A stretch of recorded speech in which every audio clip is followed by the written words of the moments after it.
Hello, I'm V. I press buttons, or DJ, or whatever you want to call it, and I play a lot of jungle and bass music and dub, and that's my bag.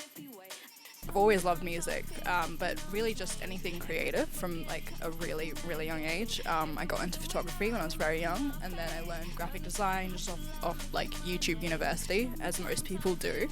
And then writing, and then painting. So it's been everything from like as young as I can remember. And my mum put me in a bunch of like Bharatanatyam like dance classes when I was very young. So I grew up with a big love of like, you know, Indian music and world sounds really. And then like midway last year, I was just surfing the net as you do. And I was looking at the mixes that I really loved. And like there was a Neo Archive set that's like in London, her bass and perk set, which is fucking sick by the way. And I just kept exploring more mixes from there. And my brain sort of went, so these people just take the music that they're very knowledgeable about and adapt it. I could probably do that. Famous last words.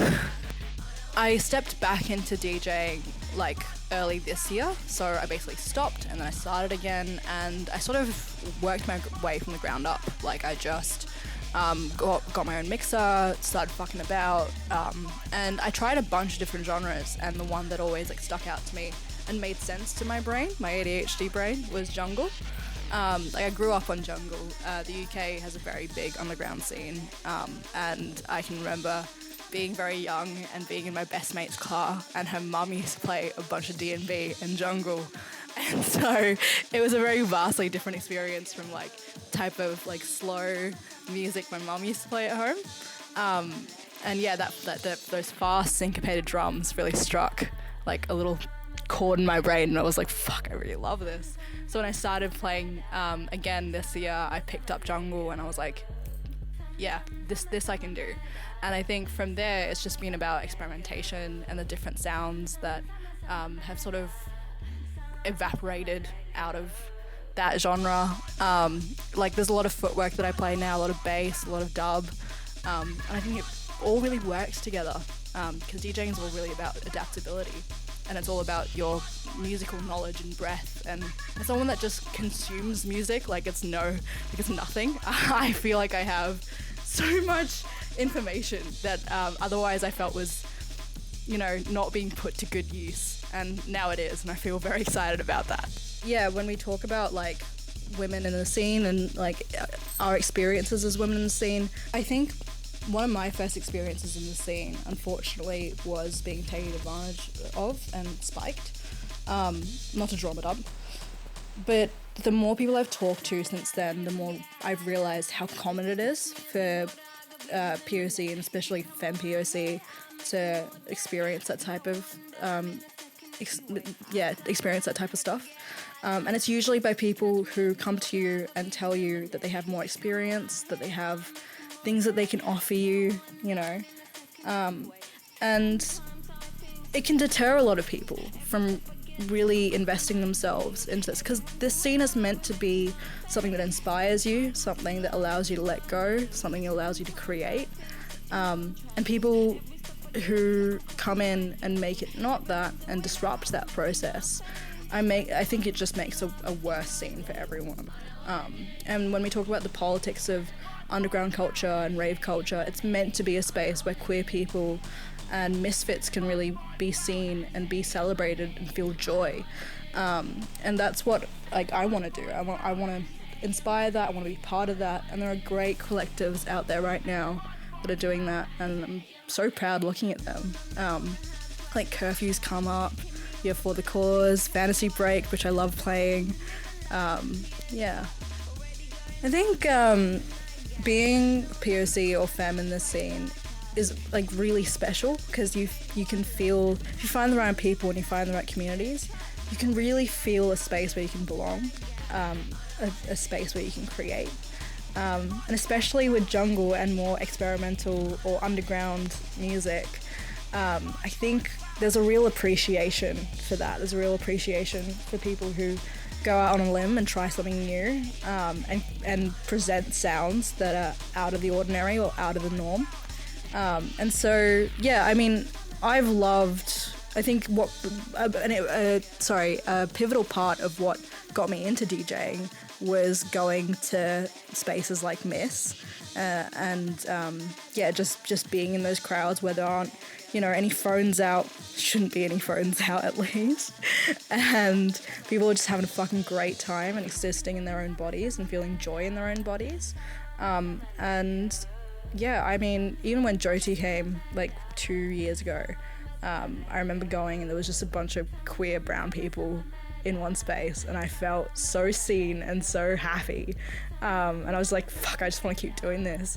And I think, yeah, being an adult, or at least being a young adult in Melbourne, you realize how privileged you are to exist here and exist in a space where that is like rife.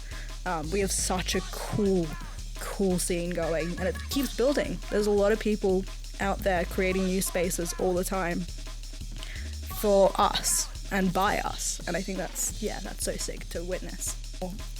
Confident in space, like I would love to put something on and like have mates and people that I really admire like play. There are just such incredible creatives in Melbourne, and I think as a creative in Melbourne, if you don't consume everything there is to consume, what are you doing here? There's so much variety, there's so much expression, there's so much creativity, and so it would be a dream to get those people together and create something that's a space to feel joy and a space to feel comfort and a space to build community. Something that's really reflective of what music is in general and what music has been for me. And I know that's been the path that music has taken for communities throughout history. It's part of people's survival. Queer culture and rave culture and underground culture, it's all intertwined and it all maintains each other's survival. So I feel really lucky, honestly, to be able to play in this scene, be able to play to people that I love. I think it's really just about the amount I listen to music. I'll listen to it when I'm on the drive, when I'm about to sleep, just any point in the day where I can listen, I am. And so I'm constantly, and when it comes to jungle, that's mostly how jungle originated, was just samples taken from people and their cultures and like what they were listening to and experiencing at the time. And now I feel like that's part of my creative process, where when I listen to jungle, I'm always, or breakbeats or breakbeat hardcore or dub or any of those genres, I'm always looking out for sounds that are inspired by people's world and their cultural influences and their experiences. And jungle has such a rich history of that as well. Like, early jungle was born around the 90s in England. And it came from the Windrush generation, it came from immigrants. And it was a very DIY scene. Like, it came with the introduction of drum machines and sequencers and samplers and all that kind of stuff. And so you had pirate radio stations and people just throwing good melodic vocals over some great break beats and throwing it out there, and using a lot of like really heavy dub plates. And so now when I listen to tracks, I'm listening for that like quality that's very like very prominent in early dub plates, which is just something that like hits you and sort of takes command of your soul and goes, fucking listen to this, it's so sick. So I think most of my creative process now is just listening and consuming and fucking around, which I think is how I've learned anything, really. That's how I learned Photoshop, is just I took elements from shit and I was like, I could probably make something cool. And I fucked around enough and I was like, I made something cool. But that only happens after like 6 months of you making really bad stuff and then realizing, oh no, this is how you do it actually. So I think, learning and failing and then succeeding is all part of any process, any creative process, which I think is really fun. Like, okay, I'm learning, at least I know what I want it to sound like. Ableton is really taking the life out of me. So all the time I'm on YouTube on like 9-hour Ableton videos. I'm like, how do you how do you splice this again? And I'm just looking up the shortcuts to do shit.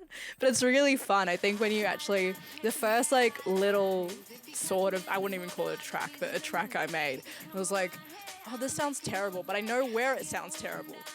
Okay, I can do stuff with this. So yeah, I think that's the fun of music, and that's the fun of like just being able to be a creative and having the luxury to. Yeah. Yeah, I mean, I think right now I'm just producing the stuff that I really want to make, the stuff that I love listening to. And yeah, I mean, when we talk about like, again, early jungle, using samples from people's backgrounds and cultures, there's a really nice little scene that's growing out of people taking a lot of Hindi and Punjabi samples and then flipping them on breakbeats. And I want to try and create that in a way that feels more true to the origins of it. Because I think the aim of a lot of early junglists was to take samples from stuff that you loved and you knew and hide it and warp it in different ways so you didn't even recognize it, and then they'd come up to me and be like, that's from that. And you're like, oh my god, I didn't even realize that. I never actually clocked that. And there's a great history of like percussive instruments and voice in India and in South Asia. And so, I mean, I love hearing tablas and I love hearing the drums over there. So I think including those sort of drums over jungle and breakbeats would be so sick. And I'm just, yeah. So I'm fucking around with that. I'm also just creating stuff that I think I like. Well, literally every time I play gigs these days, like every other gig I play, when I know I can play more dubbier stuff or like something around 140, I have like my best mate V, also named V, rocks up to almost every one of my gigs, and I have like 2 tracks that I'll always play for her because they get her going, they get her hyped. And they're 2, like one's called Ranta Jogi and it's the Sai edit, and it's fucking sick. And every time I play it for her, she just goes off. And I love seeing my culture and my sort of music represented in that way. And I love seeing it sort of move the dance floor. And I think that's, yeah, I mean, now that like Afro beats and Afro house and G-com and all that has come into the mainstream, you see that a lot more. Like people are dancing to a lot more world sounds and a lot more global sounds, and that's really cool. Like there's a lot of Brazilian music that's dominating the sound culture now, and that's awesome. So I think, yeah, anytime a creative comes into a place, of course they want to represent their culture, and of course they want to represent the sounds they grew up with, because that's what connects to them, that's what drives a lot of their creativity. So yeah, very excited about that. So I think with like the social advocacy and me writing or creating stuff that has roots in my beliefs, I think that like you can't really dissect the political from the creative. You never will be able to. The history of art and culture and music is one of an essence that like transcends language and barriers and oppression and, you know, stakes and things like that. I think it's a beautiful reflection on life and existence. And so how could you enter spaces without being aware of the impact you create there, of the impact your music creates there, of the impact your creativity, you know, puts out. And for me, like 2 things that sort of saved me when I was growing up, because I dealt with a lot of mental health stuff, and there were a lot of stuff there's a lot of things that happened that I had to grow up and deal with. And the 2 things that brought me out of that, or brought me to a better place, was 1, the art and music that I was able to consume, and then 2, the like stringent belief that a better world is possible. And that's something that you can't just be passive about. You have to be active about. And so even when you're going to spaces and you're just going to have fun and you're just going to feel joy, you don't really have agency in how your body is politicized.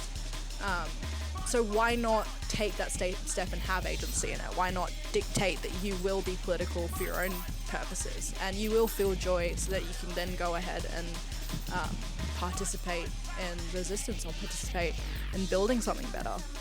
Because everything that, you know, if you put aside what happens to other people. I feel like you're blocking the like essential part of being creative, which is a reflection on the world around you and reflection on the people around you.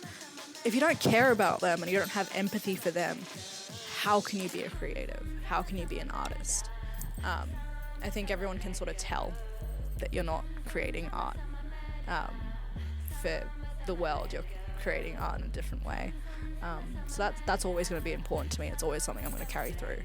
Most popular genres that are out right now are all born out of, political movements and resistance. And you can go ahead and have fun and not have to think about the horrors of the world all the time, every day. No one is telling you to do that. But when you engage in those practices and you engage in that joy, you have to understand, or at least be reflective of the fact that the reason you're able to feel that joy listening to that type of music is because someone fought for that. Someone fought for that music to be played. Someone fought for that music to be produced and then pushed out. And for jungle, that's so true. Like, jungle was considered an illiterate genre before it was, like, made widely available with songs like Incredible by General Levy. Before that, it was literally just seen as working class and, like, whatever, we don't want to do anything with you because this is, this is for the lower classes. It's for the masses, not for us. But I think, underground sound system culture and DIY culture has so much of a reflection on who we are and the sounds we want to create and the world we want to live in. So when you're participating in those events, you're participating in that scene, you can't go around pretending that didn't exist and that didn't happen for you to then party, That's it. That's my take on it. I think that was my complaint about Boiler Room. Like, when I talk about Boiler Room all the time, like, my issue is not with, the understanding that, people will go to Boiler Room and it happens and all that. But if you're a creative and you're an artist and you're looking at these, like, spaces and structures that were meant to, build joy and build community, that are actively participating in ripping other communities down, what are we doing? Like, just have a moment to reflect on that and have a moment to understand what that's doing. Boiler Room is a great platform from DJs. It's also something that participates in genocide. Those two things are true, and one thing matters more, I think, it comes back to the point of being, political and being an artist. I mean, if you divide your principles and your beliefs from your artistry, it's your choice. But I don't believe that's a viable way to live and create. Music not being political is such a, what a statement to make. What a statement to dissect your contextual surroundings from your art and creativity, when, again, art and music is just that. It's a reflection on your existence. It's a reflection on the world around you. How can that not be political, How can that not exist in the context of the world you're experiencing, the world you're seeing, which right now, unfortunately, is very messed up and has always been, really. But I think right now, with the access of information, it's so readily available to you, everything that is going on and everything that affects your community and the communities around you. And it's interesting to see the artists that have come out in the last 3 years or last 4 years and have gone, hey, this is where I stand, this is what my message is, this is what my art will always be for. And then artists that have come out and stayed silent on certain things, and you're like, okay. And it's funny because most political rappers or the most political artists that we've, like, considered, like, very heavy-handed on the matters that affect their community, have shown sort of a dissection of worldliness in that sense. But what you have to understand and realize is that every struggle and every fight for a better world is always going to be connected. And that's a conversation I've had a lot around climate change, actually, and people caring about climate change but not caring about war and mass violence and genocide. It's like, you can't disconnect those fights and you can't disconnect your care for one cause over another. It's an interesting time that we're all existing through. I think it's just literally like try stuff. Like, don't be afraid to fail and don't be afraid to put yourself out there. That's what life is. That's what existing is. That's what creativity is just trying and failing and discovering yourself in the process. That's the biggest thing. Try, learn about yourself, move through that, apply that. The one thing that has sort of kept me alive is the realization that I can fail and that's okay, and I can try again and I can keep going. That's something that will always carry you through, is your willingness to take on new experiences and your willingness to grow yourself and discover yourself through the act of learning and failing and learning again. I have a gig on November 1st with Munra, which is going to be very cool. It's in Suki Lounge, and it's a day party. So I will be playing some more bassier breaks and things like that, which I'm pretty excited for. And then this is coming out, which is going to be good. And I'm also playing, what am I playing? Doing something. I'm doing something. People find me at vtangry on Instagram or out and about in Melbourne. Please don't come up to me. Okay. I'm kidding. You can say hi, I'm a nice person, I don't bite, but also I might be awkward, and that's fine too.